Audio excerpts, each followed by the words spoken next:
யார் ஒருவரால ஆவியானவர் சந்தோஷத்தாலும் நிறைவினாலும் இருதயங்களை நிரப்புறாரோ அவங்களால மட்டும்தான் தன் துக்கத்தை மறைத்து கொண்டு பிறரை சந்தோஷப்படுத்த முடியும். ஆமென் சொல்லுங்களேன். தேவ பிள்ளைகள் எல்லாருக்குமே ஆண்டவருடைய கிருபையினாலே அந்த தாளந்து இருக்குன்னு நான் விசுவாசிக்கிறேன்.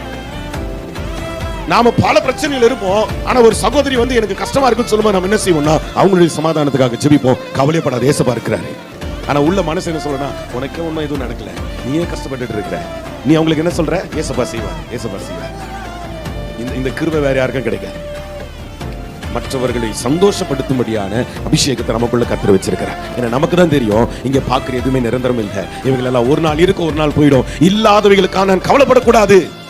என் கையில என்ன இல்லையா, அதுக்காக நான் கவலைப்படவே கூடாது. என்ன இருக்கு? கடவுளுடைய கிருபை என்கிட்ட இருக்கு, கடவுளுடைய அன்பு இருக்கு. நான் நினைச்சா இப்ப கூட கடவுள்கிட்ட இன்னும் நெருங்கி சேர முடியும். அது என்கிட்ட இருக்கு, அது போதும். எனக்கு அந்த அதிகாரத்தை கொடுத்திருக்கார். என்ன அதிகாரம்? அவரை நெருங்கி சேருவதற்கு அதிகாரத்தை கொடுத்திருக்கிறார். எவ்வளவு அவரை நெருங்கி சேரணும் அவ்வளவு துன்பங்கள் என்னை விட்டு விலக போதும். ஆமென் சொல்லுங்களேன். சோ எவ்வளவு துன்பம் வந்தாலும் அதை பத்தி கவலை இல்லை. நான் நெருங்க அது காணாம போயிடும், அது தொலைஞ்சு போயிடும். இந்த சீக்கிரம் தெரிஞ்சு நாம கஷ்டப்படவே கூடாது, துக்கமா இருக்கவே